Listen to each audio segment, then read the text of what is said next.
네, 아까 좀 전에 저희 배종찬 소장님께서 말씀해 주셨지만 이 구조적인 역선택이다 뭐 이런 의견을 주신 적이 있습니다. 우여곡절 끝에 국민의힘의 경선 버스는 출발을 하는 상황인데 이 역선택 방지 조항을 넣느냐 마느냐, 경선 룰에 넣느냐 마느냐로 굉장히 시끄럽습니다.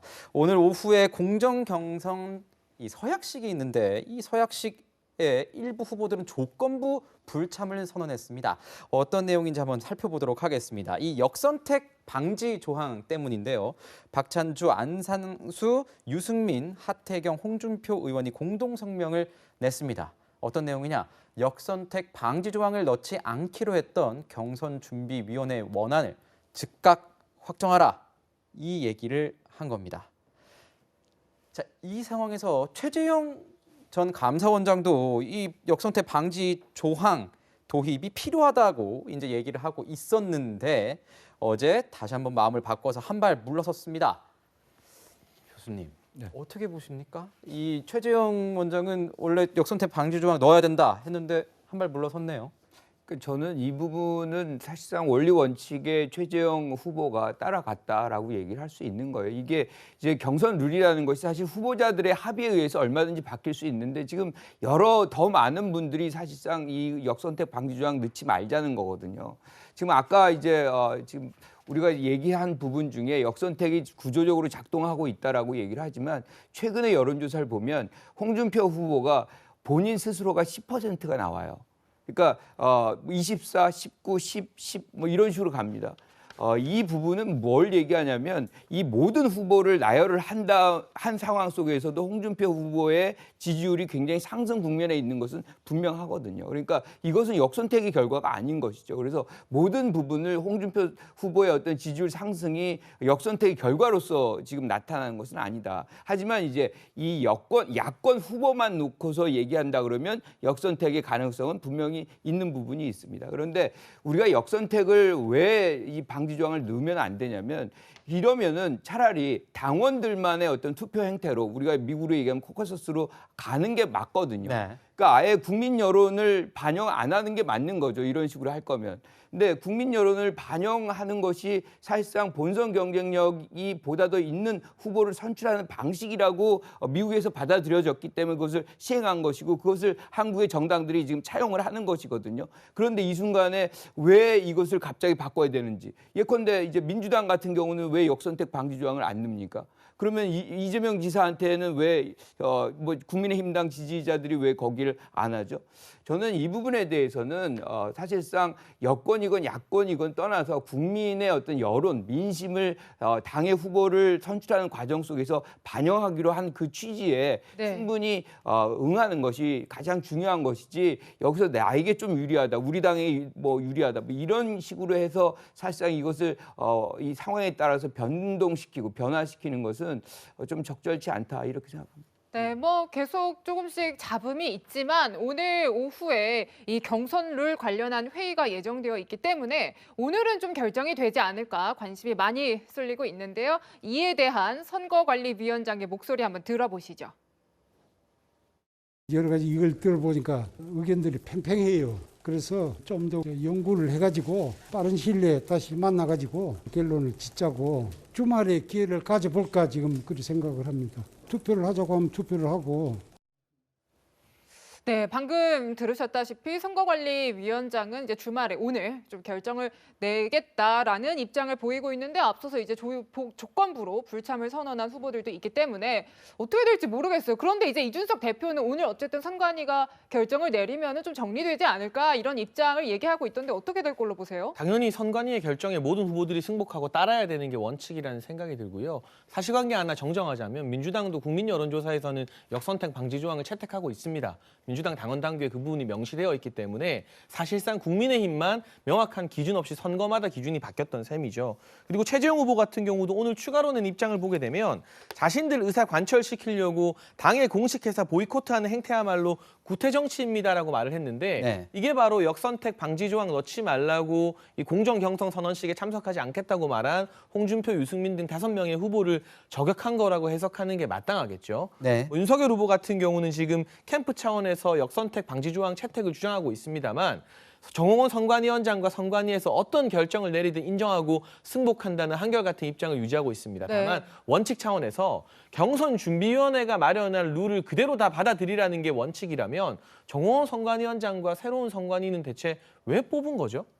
경선준비위원회는 어디까지나 경선을 준비하는 위원회였습니다. 그리고 최종적인 결정 권한은 선관위원장과 선관위에 있다는 것은 이준석 대표께서도 누차례 밝힌 바가 있는 만큼 정홍원 선관위원장이 기존의 경선 룰을 바꾸는 것이 아니라 기존의 준비 안에서 실제 안을 어떻게 결정할지 최초로 결정하는 것입니다. 그리고 그 원칙에는 유불리를 떠나 당의 모든 후보들이 따르고 승복해야 한다는 게 맞는 것 같은데 일부 후보는 정홍원 선관위원장의 실명을 거론하면서 네. 사퇴를 종용하고 뭐 파국이라는 단어를 쓴다는데 파국이라는 게 그러면 경선 안 하겠다는 건가요? 하지만 애석하게도 이인재 방지법 때문에 경선 후보로 등록한 이상 무소속으로 출마 안 돼요. 그러니까 파국을 일으키고 싶어도 일으킬 방법이 없습니다. 그냥 본인이 중도에서 드랍하는 것 외에는. 이런 자극적인 말들로 정말 이준석 대표께서 어렵게 선임한 정홍원 선관위원장을 흔들어서는 안 된다는 생각이고요. 제 개인적으로는 오후 3시에 어떤 결론이 나올지 예측이 안 됩니다만 네. 어느 후보에게 유리하고 불리하고를 떠나서 이 숙고 끝에 결정을 내린 정홍원 위원장의 선택을 모두가 존중해야 한다고 생각을 합니다. 네. 방금 이제 말씀을 해주셨고요. 저기 이제 평론가님께서 말씀하신 것처럼 아까 뭐 팩트 체크를 이제 하나 해주셨는데 저희가 다음 판으로 바로 준비를 했습니다. 자, 민주당과 국민의힘 뭐가 어떻게 다른 것이냐 한번 볼까요? 자, 20대 대통령 선거 후보자 선출 규정을 보면 더불어민주당은 이렇게 되어 있습니다. 14조 예비 경선, 국민 여론조사 50%, 당원 여론조사 50%, 16조 여론조사, 민주당 지지자 또는 지지정당 없을 경우 가능하다 이렇게 얘기를 해놨습니다. 역선택 방지 조항이라고 이제 알고 있는 것이고 또 국민의힘은 당원 99조에 이런 식으로 얘기가 되어 있습니다. 여론조사 대상, 국민의힘 지지자와 지지정당 없는 자 이렇게 되고 있네요. 자, 역선택 방지 조항이 이렇게 중요한 겁니까? 소장님 뭐 어떻게 봐야 됩니까? 중요하죠. 네. 그래서 지난번에 4.7 재보궐 선거를 할 때도 그때도 역선택 방지 조항이 없었어요. 국민의힘 이 재보궐 서울시장 보궐선거 후보. 그러니까 그때도 좀 문제가 있었죠. 왜냐하면 더불어민주당 지지층이 혐오하거나 거부하는 후보자는 타격을 받거나 영향을 받을 수가 있는 거예요. 네. 그래서 역선택 방지 조항이 들어가 있는데 경선준비관리위원회, 국민의힘 경선준비관리위원회가 6, 7주 전에 원안을 정할 때는 이 정도로 민야홍 현상이 심하지 않았던 겁니다. 그러니까 더불어민주당 지지층이 선택하는 야권 후보는 홍준표 후보. 이게 최근 들어서 아주 강하게 두드러져요. 네. 그러니까 정당 전체의 문제가 아니라 지금 1차 경선 컷오프는 8명만 선택을 받는 것이기 때문에 후보자들에게는 막대한 영향을 줄 수가 있거든요. 그렇기 때문에 후보들이 반발을 하는 이유고, 그러니까 1차 컷오프는 왜 국민 여론조사만 가지고 하는 거예요. 그러니까 이게 역선택 조항이 있고 없고에 따라서 범보수 진영의 후보가 아니라 보통 이제 국민 여론조사는 그렇게 실시되는데 이제는 국민의힘 후보만 놓고 선택을 하는데 더불어민주당 지지층이 있죠. 네. 여기에 열린민주당 지지층도 있죠.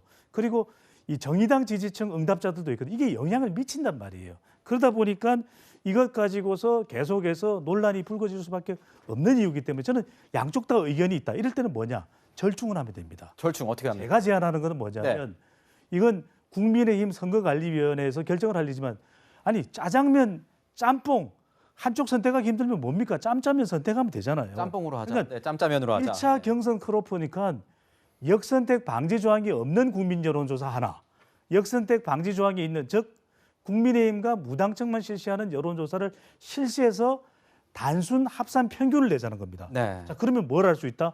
합산 평균하니까 양쪽 의견이 다 반영됐죠. 자, 이 결과를 보면 역선택 방지 조항이 있는 조사와 없는 조사가 이렇게 확연히 차이가 있구나 없구나를 알 수가 있는 거죠. 그러니까 짜장면, 짬뽕 하나만 선택이 안 되면 짬짜면 하면 됩니다.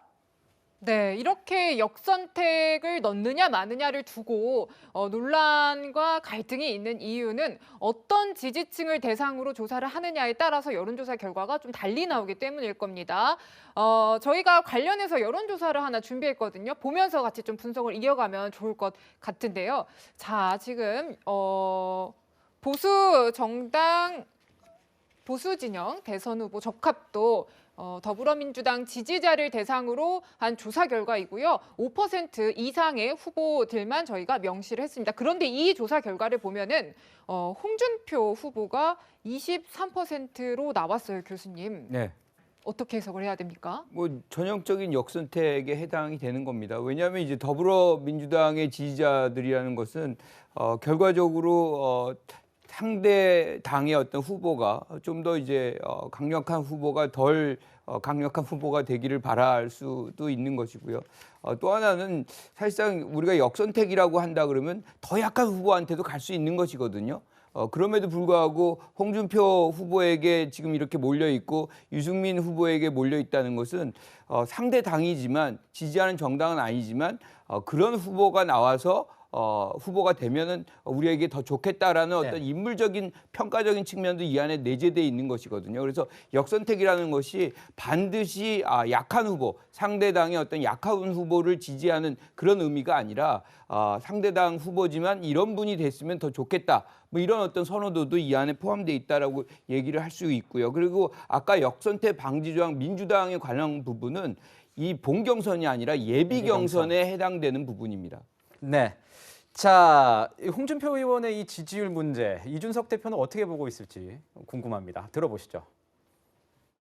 정략적인 역선택이라면은 양자 대결에서 약하게 나오는 후보에게 몰려가는 것이 역선택입니다. 그런데 제가 봤을 때는 홍준표 후보가 그런 카테고리에 들어가는 후보라고 보기도 어렵습니다. 역선택이라는 조직적인 행태라는 주장을 좀 받아들이기 좀 어렵다. 네, 지금 이런 겁니다. 홍준표 의원 자체가 대중성이 있는 사람이기 때문에 지지율 변동성이 있는 것 같다 이렇게 얘기를 했습니다. 아까 김관학 교수님이 짚어주신 그런 지지율 얘기도 좀 해볼까요? 10%가 나오는 것도 사실이에요, 소장님. 그렇죠. 네. 그러니까 이제 20대, 30대 그리고 진보층 호남에서도 홍준표 후보의 지지율이 올라갑니다. 이건 이제 범보수, 그러니까 이제 국민의힘 후보만 놓고 봤을 때도 그렇지만 이렇게 다자대결, 여권 후보가 있는 조사에서도 홍준표 후보가 영남권에서도 지지율이 좀 올라가고 있고 또 국민의힘 지지층에서도 올라가요. 그러니까 이른바 홍준표의 홍카콜라 효과가 있는 거죠. 홍카콜라 그래서 시원하게, 효과. 네. 후련하게 홍준표에 이거 아니잖아요 하는 이야기에 20대, 30대들이 열광을 합니다. 그런데 이 비율이 아주 지금 현재로서는 윤석열 후보를 능가할 정도의 지지율까지 올라가지는 않았어요. 일각에서는 뭐 턱밑까지 쫓아갔다는데 그건 아니고 이제 배꼽 정도 올라갔어요. 여야 다자 대결에서는. 근데 이제 문제는 아까 그 범보수 진영 후보 지지율 그래프를 한 번 더 보여주시면 자, 범보수 진영 그러니까 대체로 국민의힘 후보만 놓고 전체 응답자에게 물어봤을 때는 네. 민야홍 현상이 확연하게 최근 들어서 나타나는 거죠. 그러니까 아니 국민의힘 지지층만 놓고 보면 윤석열 후보가 두드러지게 1위인데 더불어민주당 지지층에서는 홍준표 후보가 1위예요. 그러면 1차 경선 컷오프에서는 더불어민주당 지지층의 지지를 못 받는 뭐 5위, 6위, 7위, 8위, 9위, 10위 후보는 이게 이거 말이 되나? 우리는 국민의힘 지지를 받고서 지지율이 나오는 건데 더불어민주당 지지층에서 내 순위를 결정해 이건 안 돼. 이런 구조적 역선택은 있는 거죠. 네. 그래서 아까 말씀드렸던 대로 이게 정말 고민될 거예요. 이준석 대표도 그렇고 정홍원 위원장도 그렇고. 근데 아까 제가 말씀드렸잖아요. 짬짬면으로 가라 이거예요. 네, 그렇군요. 자, 어떻게 됐든 이 논란이 굉장히 많습니다. 오늘 오후 3시 이후에는 역선택 방지 조항이 들어갈지 말지에 대한 결과가 나올 것으로 보입니다. 조금 더 지켜봐 주시고 저희 메인 뉴스도 지켜봐 주시면 감사하겠습니다.